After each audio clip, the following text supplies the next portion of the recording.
Welcome to the best small business podcast, where you can get insights, ideas, and solutions to make your business unbelievably successful.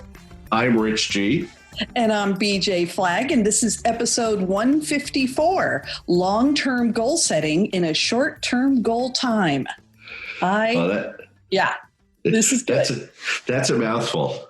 It is. It is a mouthful, and I just want to say that it's hard to make goals. That's all I got to say about it. There are only three possibilities for your business in the future. Go for it, BJ. What are the three?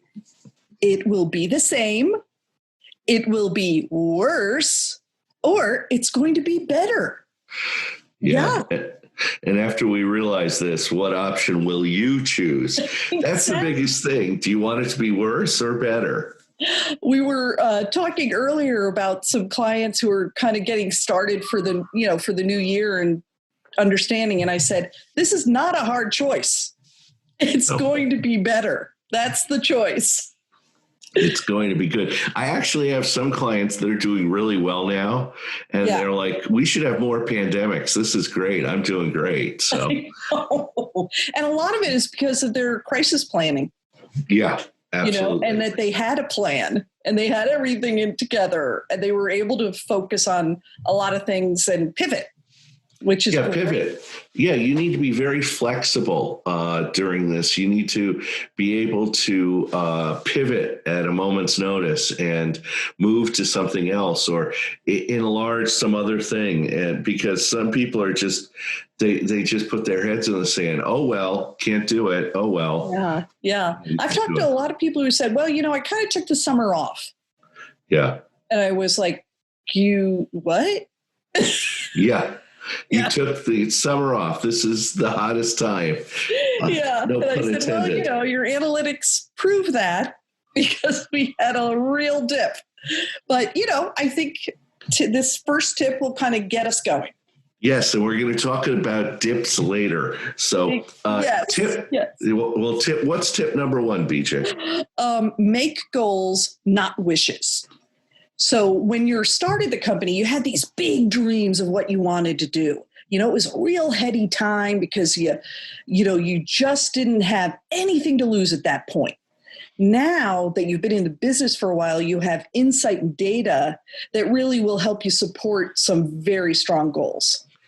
Yeah. So we're really hoping that you can kind of go into this time with some steady goals. Yeah, it's when we all start our business, we have all of this pent up enthusiasm and energy. And because the world is your oyster. It's like, oh my God, this is going to be great.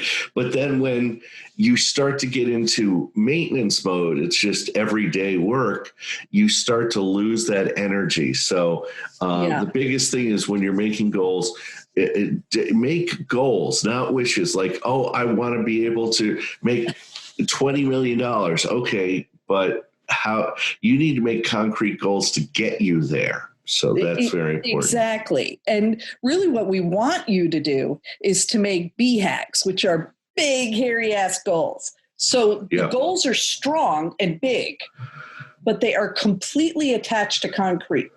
So they're tethered. They're tethered, I'd like to say. I think a lot of people will get excited, and to your point, and say, I want to make, $20 million, when in fact, maybe let's make the goal 2 million. Because realistically, if I look at your growth chart, that's going to be attainable. It's going to be successful. You'll probably go over it, which is awesome. Number 3, the goals should all be connected. Am I right? Yes. They should all be connected. Yeah. I think, it goes back to, you need to attach them to concrete thoughts. Like you were saying, I want to make $2 million. Let's say it's 2.4 million because math is my enemy. That 2.4 million is $200,000 a month, which is $50,000 a week, which is $10,000 a day. If you start looking at it in more concrete terms, you go, okay, can I make $10,000 a day? Right. Yes or no. And there are going to be some days that you're not going to make 10,000. So you probably have to make more, but it's great to figure out those concrete goals, and you better understand not making them wishes, but make them more concrete. And I think if you look at your whole business, I see some businesses who make goals all about one little area of their business. No. Yeah. Make goals for all of the areas and then move all the areas forward. So, kind of catch yourself on that, because I think people have pet projects and they want to expand just one little tiny part of their business. No. Make goals for all of it. And that'll be so much more substantial for your business. And that leads us into tip number 2. Yeah, tip number 2 is break your long-term goals into short-term tasks. Just like I talked about breaking the monetary goal into daily monetary goals, you want to break all of your long-term goals into short-term tasks. So breaking them into smaller, more manageable chunks makes them feel more realistic. Rather than $2 million, this is all I have to do this week. I just have to get this done this week. And by making them smaller, they're easier to fit into our day-to-day activities. Oh my gosh. And you know what? And they're so much easier to do when you're exhausted and unmotivated. Oh my goodness. Yeah. You get into the trenches and you're really working it. It's so much better to be able to go look back, see what those goals are. They're small. You can do it by Friday. That's really where you got to have your head. It's something where you go, I just need to make one phone call. I just need to do this one thing today. And you could do that at the end of the day when you're unmotivated. But it's also easier to get incremental feedback to ensure you're on the right track. Because if you have this big goal, you break it up into small little steps, you can get feedback not only from your actions, but from your customers, from your employees, from everyone. Oh my gosh, it works so much better. So tip number 3, measure, monitor weekly, monthly, quarterly. Both Rich and I, when we're getting new clients, we say, hey, let's look at your analytics. Let's look together about how the business is doing. And I can't tell you how many people do not have that data. And have not been using the data in order to push themselves forward. So kudos to them to getting to where they are. But really, we're all about analytics. You've got to chart what you're doing and maintain it. Yeah, it's important. And only pick data points that will give you relevant insight. Too many people get caught up in looking at this big, humongous list, a spreadsheet of stuff. It's like, target those data points that will really tell you the real story. Yeah. And when you're doing it, I hate to gamify the whole thing, but look for any outlier data and trends. Make it fun for yourself. Look and see how your business has reacted to not just year to date, but, month to month. Check your trends. This is going to be your best friend after a while. Yeah, it's very important. So tip number 4 is a quote from Winston Churchill, which is never, never, never give up. Never give up. And that's the biggest thing. And I want to bring in one of my favorite writers, Seth Godin. He wrote a book called The Dip. And this book is going to help you with your goals. It's like the next time you catch yourself being average, when you feel like quitting, realize that you only have 2 good choices: quit or be exceptional. Average is for losers.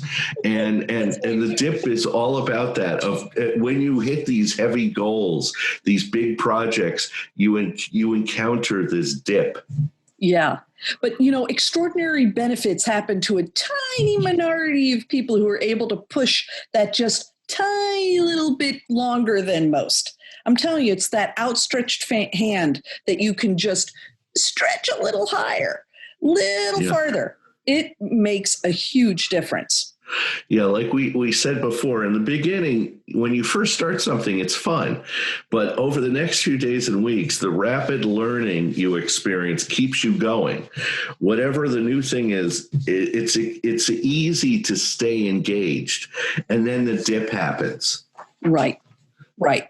And, in a lot of respects, the dip could be a long slog between, starting and succeeding. The long slog is actually a shortcut because it gets you where you want to be faster than any other path. And that's the big thing that BJ and I want to talk about, is that if you break it up into small bits and you keep at it, you keep doing it, you will attain your goals. But it almost seems that just when you hit that hill that you have to run up and you give up, you're almost there. And that's what Seth talks about. You're almost there. And then most people give up. And it's like you just got to push a little bit harder. Exactly. Now, we have a great resource for everybody today. Yeah. It's a really good book. It's by Seth Godin. Yes. The Dip. A little book that teaches you when when to quit and when to stick. I really think you're going to love it. And, we get a lot out of what Seth has to say. He's a short read, but so insightful. Yeah, this is a great small book. You'll love it. You'll love it. Definitely. And that's it for today. Hit the subscribe button down below to ensure you never miss an episode. And if you like this podcast, feel free to share it with your friends. Tell them we're on Instagram, Facebook, and LinkedIn, and click the thumbs up button. The more you click, the more people hear our weekly podcasts. And we want to thank all of our core business partners who have helped us get to 154 podcasts, and especially our producer and editor, Richard Scalzo, who makes all things happen. Speak to you soon and have an unbelievable week. Yep. Catch you later.